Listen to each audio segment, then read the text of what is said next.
What's up, Eagles fans? Welcome into the Eagle Eye in the Sky. I'm your host, Fran Duffy, and today we're going to take a look back at the Eagles' loss to the Seattle Seahawks on Monday Night Football. Obviously, look, not a pretty game on the offensive side. I thought there were some good takeaways, though, on the defensive side. So before we get to the offense, let's first look over to the defense. And really, the big plays early that kind of gave this defense a spark came from Barnett on critical fourth down stops in the first quarter. That opening drive, the Eagles took some costly penalties, got the Seahawks down into the red zone. They tightened up down inside the 5-yard line. And this fourth down stop really kind of got things going. Let's take a look at both of those key pivotal turnovers on downs created not just by Barnett, but some other players on that Eagles defense. Let's take a look at the fourth down stops by Barnett early in this game. 4th and goal, down to the goal line, opening drive.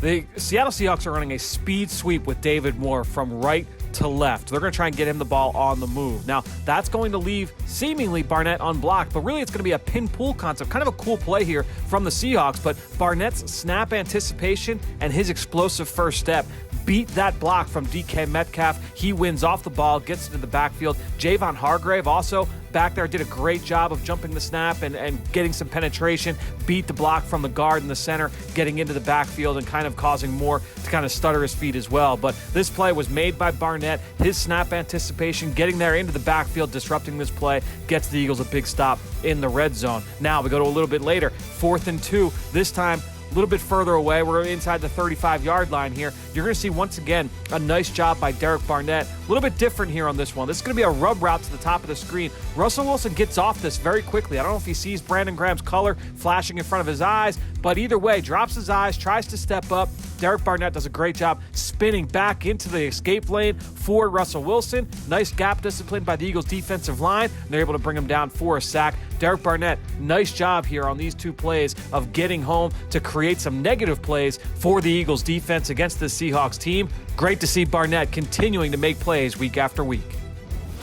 So some big-time plays there by Barnett against the Seahawks early in this game. And I thought overall the defensive line did a really nice job. They were able to pepper Russell Wilson throughout the course of the day. A lot of their deep balls, a lot of touch, rhythm, and timing throws where top of the drop, he's throwing it out, getting the ball out of his hands. And there were times where he kind of made some second reaction plays, got outside of structure, scrambled around, and was able to find DK Metcalf or one of the tight ends on the move. But overall, I thought the defensive line did a nice job of keeping him contained. And before we get to what some of the things they did philosophically and schematically, I wanted to look at just some individual efforts. Let's look at Fletcher Cox and Josh Sweat, Javon Hargrave. I thought that maybe had his best game as an Eagle so far. So nice to see some of these guys really kind of step up under the lights here in Lincoln Financial Field. Let's go and take a look at some of those defensive lineman plays.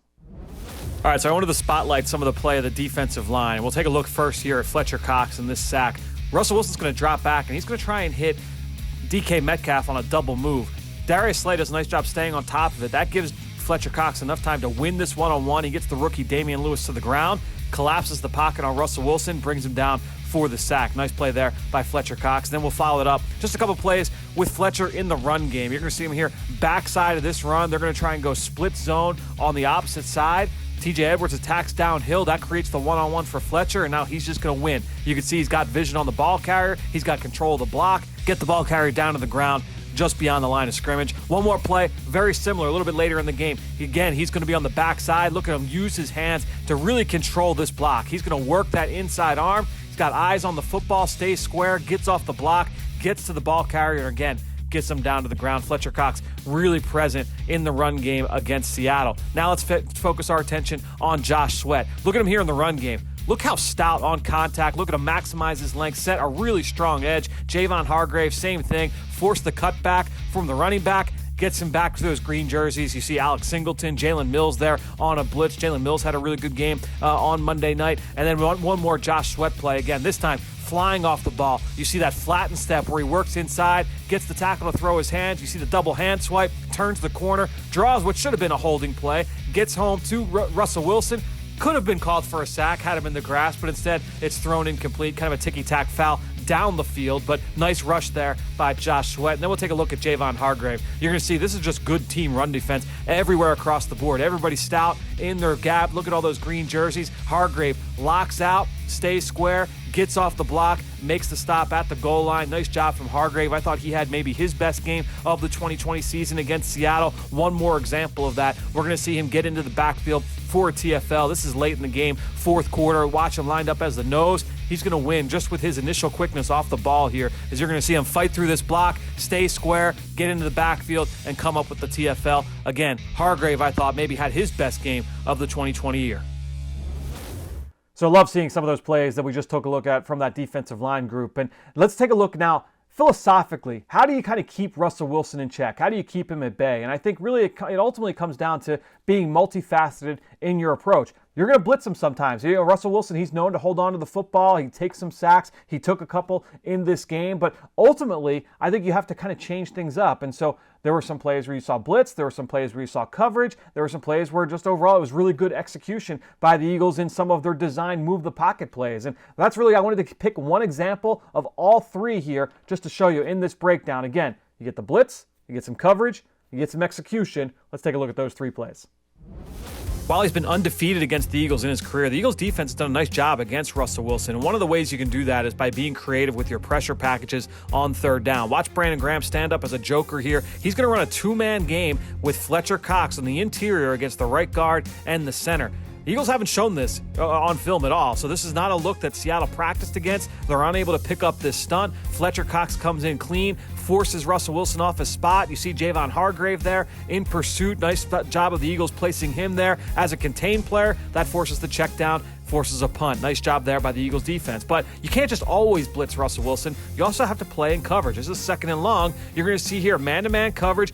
Good job by the Eagles secondary. TJ Edwards, one-on-one. He's the hole player, essentially a spy, but he's the hole player here against Russell Wilson. Wilson steps up. You see the one-on-one tackle on an island from TJ Edwards attacking the line of scrimmage. Not an easy tackle to make against a dynamic playmaker in Russell Wilson, but Edwards gets him to the ground. Nice job there by the Eagles defense. Then one last look. One of the things that they like to do with Seattle, they like to move the pocket. Lots of nakeds, lots of bootlegs. They're going to try and get him on the move, cut the field in half, and make a well-defined throw. Nice job by the Eagles defense here, where you're going to get contained from Derek Barnett, yes, but also nice job by everybody in the secondary. TJ Edwards, Rodney McLeod, all these guys hunting up these crossers, taking those throws away. That allows Derek Barnett to get home clean, forces the check down. Eagles get off the field. So again, whether it's pressure, coverage, or just overall execution, Eagles finding a way to get after Russell Wilson.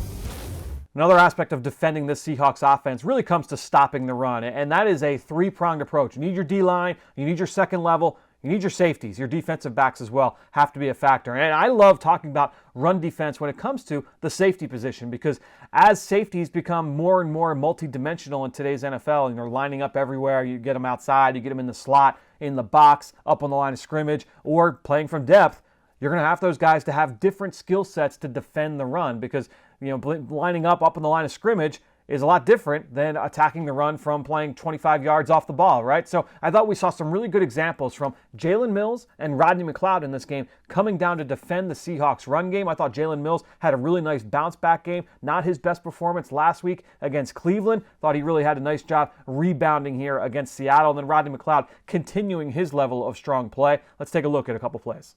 All right, let's take a look at the safety run defense here from the Eagles pair of Jalen Mills, Rodney McLeod. When you're playing up close to the line of scrimmage in a strong safety role like Jalen Mills is here, you've got to be comfortable playing in traffic. You got to be comfortable dealing with contact. Here, Jalen Mills fights off a block from a pulling offensive lineman, stays square, gets off the contact, makes the play behind the line of scrimmage for a TFL. Nice play there by Jalen. Now, part of being comfortable near the line of scrimmage is not just taking on contact, playing through contact, but it might also mean avoiding contact. And watch him here defeat this block, slip it from the tight end from the backside, make the play behind the line of scrimmage, another tackle for loss. I thought Jalen Mills had a really strong day, especially against the run against Seattle. Now, defending the run as a safety means you also have to be able to do what's called running the alley. You've got to be able to come from depth and finish one-on-one. Seattle running a little bit of an end around here. They're going to fake a run to the right. They're going to hand it off to a receiver going the opposite way to the left. Rodney McLeod comes from the post, tracks this play, takes a good angle, and then he's able to disrupt it, defeats the block, and gets the ball carrier down all in one fell swoop. Nice job there by Rodney McLeod. And then one last look. Again, him coming from the post in center field. He's going to have to run the alley, right? You're going to have a perimeter run to the right side. The alley is that area between the numbers and the tackle box. Look at him come downhill, break down, and finish one-on-one. Nice tackle there by Rodney McLeod. If you're a safety, whether you're lined up in the slot, you're lined up in the box, on the line of scrimmage, coming from depth as a single high player, as a two high player, you've got to be able to defend the run in a lot of different ways. The Eagles duo of Jalen Mills and Rodney McLeod really showed up, I thought, on Monday night against Seattle. So good stuff there from both of the Eagles safeties. And I thought if you go down a level here at the Eagles defense, you go to the second level, the linebackers did a solid job overall in this game. And I thought TJ Edwards had his moments. Alex Singleton continued to flash. But the guy that I wanted to spotlight today actually was Duke Riley. I thought especially early in this game, he did a really nice job defeating blocks, being aggressive, getting downhill. Not a perfect game. There were a couple where he kind of took some missteps or was a little bit slow to react here or there. But I thought we saw some good flashes from Duke Riley. We'll take a look at exactly what I saw.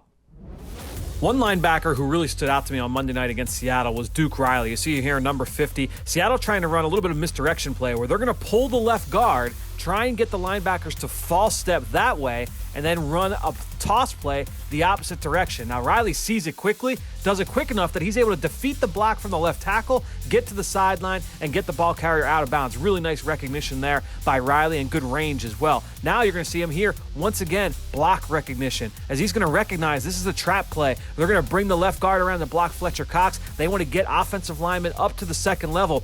He sees it so fast and triggers so quickly, his ability to get downhill, that forces the running back to stop his feet before the line of scrimmage. He impacts the ball carrier right there at the line, and a bunch of green jerseys get there to help. Nice job by Duke Riley there on that play. Now let's take a look at one more example. Again, this is Duke Riley on the right side. He's going to be lined up in their nickel package, and you're going to see here just his ability once again to get a ball carrier down with his range. It's a double team play side. He's able to attack downhill as a B-gap defender, gets the double team off of Javon Hargrave, stays stout, stays square, gets off the block, fights through it. A little bit of a ticky-tack horse collar play here. I would question whether or not that should have been thrown, but ultimately, nice play by Duke Riley, getting off the ball, does a nice job triggering downhill to make the play.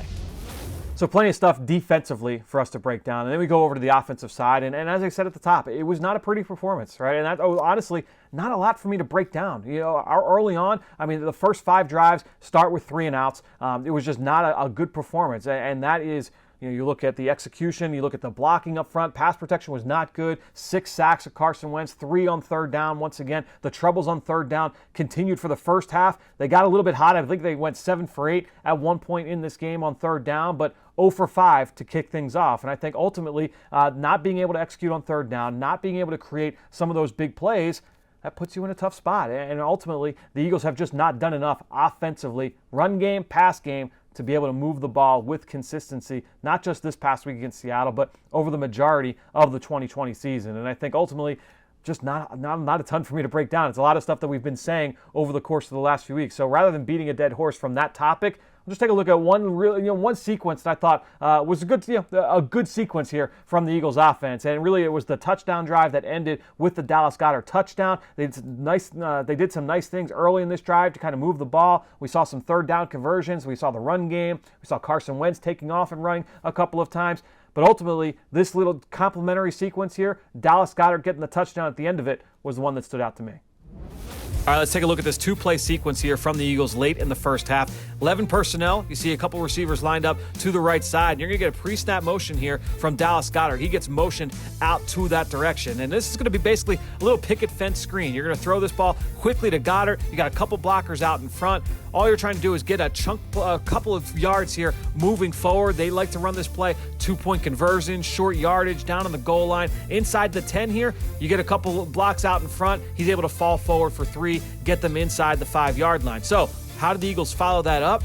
Nice little compliment here, because what you're going to see this time is a similar kind of look where you're going to motion Greg Ward in close to the formation. Looks like this time it'll be a little one-man picket fence throw behind Alshon Jeffrey. Carson Wentz takes the snap, throws the pump that way. That's meant to clear the middle of the field. Watch those white jerseys there as they're going to converge on that quick throw to Greg Ward. What that's going to allow now is time for Dallas Goedert to win on this little stick nod route in the middle of the field. He works towards the sideline, then works back towards the post, crosses the face of the safety, wide open in the middle of the end zone for the touchdown. Nice design there from the Eagles to get Dallas Goedert open. That's been a concept that has worked for them in the past. Really nice job of kind of pairing those two plays together. Quick screen to Dallas Goedert to the right, come back, show another quick screen look, pump off that, and hit Dallas Goedert in the middle of the end zone for a touchdown. Good execution by the Eagles in the red zone.